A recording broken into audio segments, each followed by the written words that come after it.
Hi అండి. Welcome to Srikala channel. ఈరోజు మీకు అందరికీ అలసందల గారెలు, నాటుకోడి పులుసు చూపిస్తున్నా.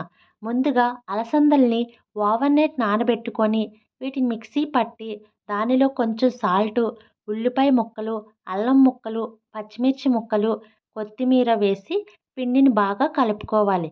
వీటిని గారెలు వేసుకోవాలి. ఈ గారెలు చాలా టేస్ట్గా ఉంటాయి.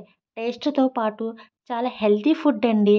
అలసందల్లో ప్రోటీన్స్, విటమిన్స్, హై ఫైబర్ ఉంటుంది.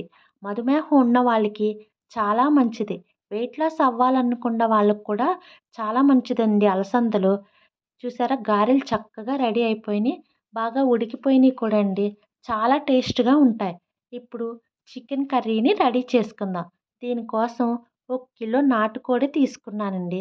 దీన్ని కుక్కర్లో వేసి పసుపు, సాల్టు వేసి 8 విజిల్స్ వచ్చేంత వరకు ఉడకబెట్టుకోవాలి. గరం మసాలా కోసం ధనియాలు, చెక్క, లవంగ, యాలక్కాయలు, అనాస పువ్వు, జాపత్రి, బిర్యానీ ఆకు, కసూరి మేసి తీసుకున్నా. గసగసాలు, ఎండు కొబ్బరి కూడా తీసుకొని పొడి చేసుకోవాలండి. స్టవ్ మీద బాండీ పెట్టి కొంచెం ఆయిల్ వేసి పచ్చిమిర్చిని వేసి 2 నిమిషాల వరకు మనం ఫ్రై చేసుకోవాలి. దీనిలో కొంచెం ఉల్లిపాయ పేస్ట్ కూడా వేసుకొని సాల్ట్ 1 స్పూన్ యాడ్ చేసుకొని కలుపుకోవాలి. అల్లం వెల్లుల్లి పేస్ట్ను కూడా 1 స్పూన్ యాడ్ చేసుకొని పచ్చివాసన పోయేంత వరకు మనం ఫ్రై చేసుకోవాలి. ఈ విధంగా పచ్చివాసన పోయిన తర్వాత దీనిలో కుక్కర్లో ఉడకబెట్టి ఉంచుకున్న చికెన్ను కూడా యాడ్ చేసుకుందాం. చూసారా, చక్కగా ఉడికింది చికెను.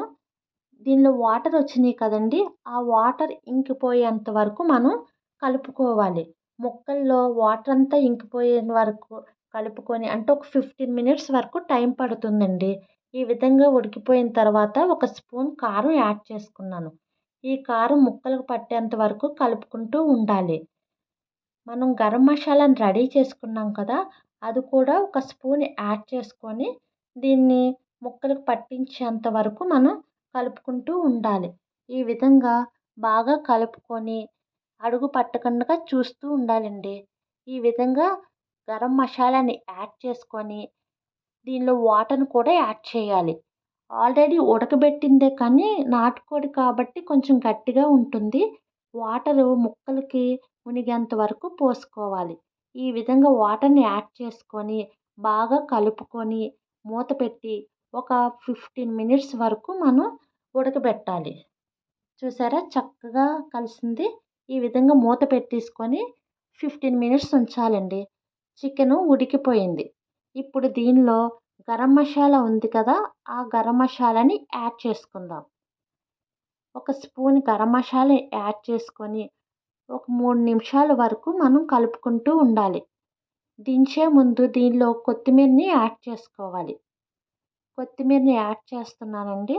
ఈ విధంగా యాడ్ చేసుకొని ఒక 2 నిమిషాలు ఉంచి మనం స్టవ్ ఆఫ్ చేసుకోవాలి. చూసారా, చికెన్ కర్రీ రెడీ అయిపోయింది. చాలా టేస్ట్గా ఉంటుందండి. కన్సిస్టెన్సీ కొంచెం పల్చగానే తీసుకున్నాను. గారెలకి ఇలాగైతేనే బాగుంటుంది. చాలా టేస్ట్గా ఉంటుందండి. నా వీడియోస్ కానీ నచ్చితే సబ్స్క్రైబ్ చేసుకోండి. మరికొన్ని వీడియోస్తో మీ ముందుకు వస్తాను. ఈ విధంగా గారెలు చికెన్ పులుసుతో చాలా టేస్ట్గా ఉంటుంది. చాలా హెల్తీ ఫుడ్ కూడా అండి. అలసందలు చాలా మంచిది. నా వీడియోస్ కానీ నచ్చితే లైక్ చేసి షేర్ చేయండి. Thank you.